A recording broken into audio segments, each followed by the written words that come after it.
Ang nasasaksihan ba natin ngayon sa EDSA ay ang panimula ng bagong people power revolution. Aralin natin ang kasaysayan at himayin natin ang mga elemento ng isang successful na people power revolution. Ito po muli si Attorney Michael Perario. Pag-usapan natin yan.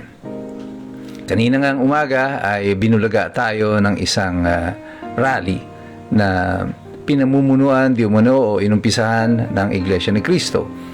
This is a rally for accountability that is similar but very different doon sa inumpisahan o pinangunahan ng simbahang Katolika, sapagkat in sheer size and magnitude kitang-kita mo na agad ang kaibahan.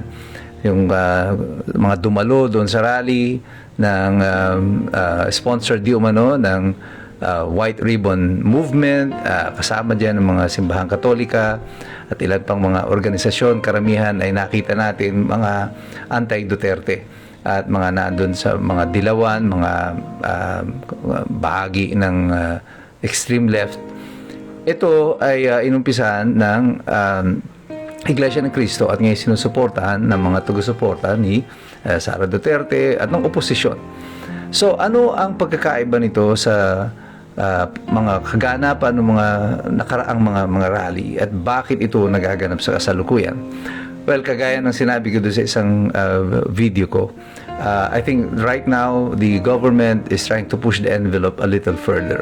At palayo na sila ng palayo doon sa kanilang mga hakbang laban sa mamamayan. This is an action of the government against the people, and the people are now reacting to this. At sa pag-react po ng mamamayan na ito ay kitang-kita ang partisipasyon, siyempre, ng Iglesia ng Cristo, because there are three important elements in a people power revolution. Number one is the church. Number two is the people. And number three ay yung pinakahuling at importanteng elemento ng the military. The military action. That is the final straw that will determine kung saan po lilipat o mag-shift ang usapin na ito. Dito sa kasalukuyan, makikita ninyo that the first element is present. Andyan po yung Iglesia ni Cristo. That is still a church. Yung mga political analysts or political strategists ng administrasyon probably have figured out na pag ang element of the church, involvement of the church, ang iniisip nila dyan is the Catholic Church. Basically, this administration has neutralized the Catholic Church. It has become irrelevant in this fight against corruption. Kasi makikita ninyo yung simbahan sa pamamagitan ng kanilang mga tumatayong spokesperson, yung si Robert Reyes at saka yung si Father Flaby. Parang sila na ang naging official spokesperson ng simbahan kasi hindi naman sila kinokontra ng simbahang Katolika as an institution. May mga mangilan-ngilan na mga pari at mga obispo na hindi sumusuporta dito sa posisyon ng dalawang pari na ito. But basically, the church, by remaining silent, has just endorsed kung ano man itong nagiging posisyon ng dalawang pari na ito. Now, I think this is where the mistake is being made by this administration in assuming that by neutralizing the Catholic Church that yung people power will no longer happen.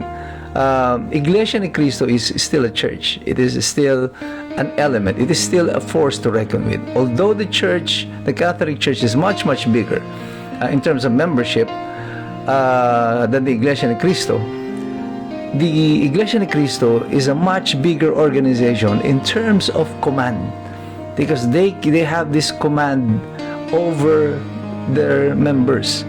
That is something that the Catholic Church doesn't have. As a matter of fact, there is no such thing as the Catholic vote.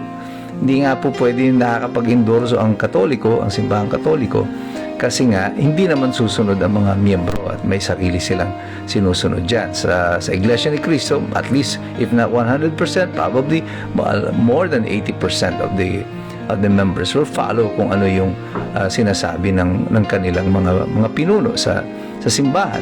So the first element is there. The second element of the people is there because may tao ang Iglesia ni Cristo. Marami sila. Estimated yan, probably around 5% or even more of the population of the Philippines are members of the Iglesia ni Cristo, and that number is constantly increasing. And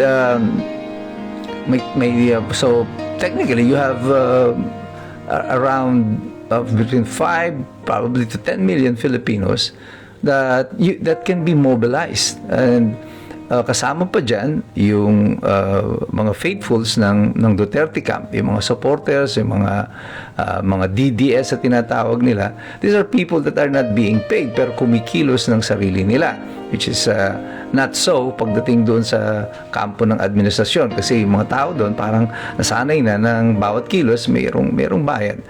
And the administration sa mga nakalipas na taon, simula nung pag-aresto kay Rodrigo Duterte, mapansin niyo, they have escalated this pressure game. Pinipressure na nila ang opposition, arresting Rodrigo Duterte, attempting to arrest si Bato de la Rosa, now filing a case against kay Marcoleta supposedly, tapos pressure kay Senator Villanueva, pressure kay Chis Escudero. And at times, it is working, and they're trying to push the envelope a little further. At kung sinasabi ko nga, kung pwede nilang gawin ito sa mga taong kagaya nila ng mga senador na meron namang kapangyarihan, na meron namang mga impluensya, ano kaya ang pwede nilang gawin sa mga mamamayan na kagaya natin, na ordinaryo lang? Siyempre, matatakot tayong lahat. That is normal. It is normal for us to fear.